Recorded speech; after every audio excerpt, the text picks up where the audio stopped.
Aloha Congressman Case. My name is Kainoa Kamehe'i Warego.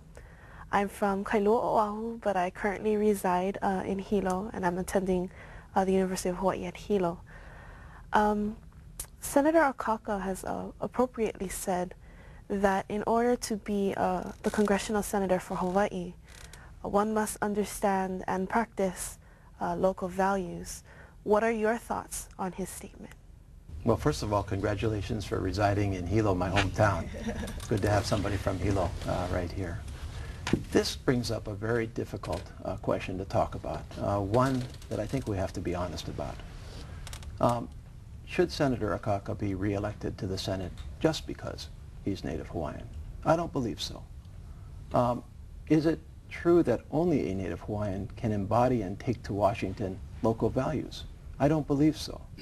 If Senator Akaka is qualified to do the job, then it is a benefit, of course, that he is Hawaiian and has local values.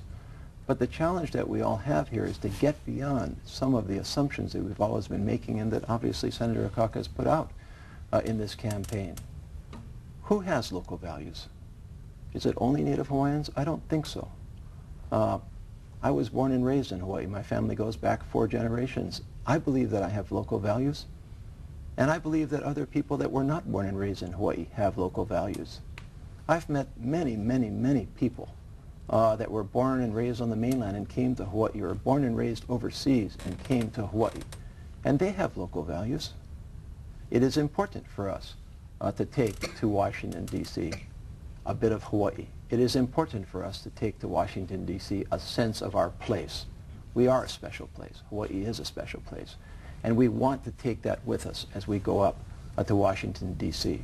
But I do not believe that is reserved only for somebody who is Native Hawaiian, or even for that matter, somebody that was born and raised in Hawaii. Local values come from your heart, and it's not all of the job. Yes, we want local values in Washington, but you also have to be able to interact with the rest of Congress, the rest of our government, and do the job there. It's also about effectiveness. Mahalo. Mahalo. Ed? You say this election is all about transition. Why do we have to change senators now? Well, this is another one of those very difficult issues to talk about. Because the reality is that seniority is important in the United States Senate.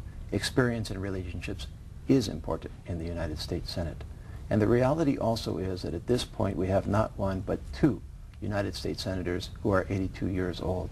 And we can, in fact, say that their careers will end in the foreseeable future. Now, it's a hard thing to talk about, but what will happen for our Hawaii after Senator Inoue's career ends?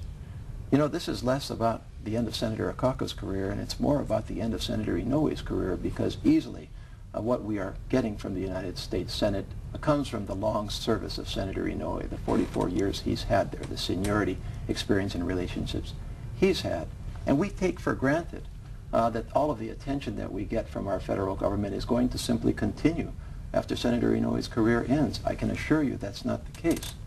The last thing we want here in Hawaii is to be starting from scratch with 2 senators that are starting up their careers at the same time after Senator Inoue's career comes to an end. Again, hard to talk about, but realistically we've got to face this.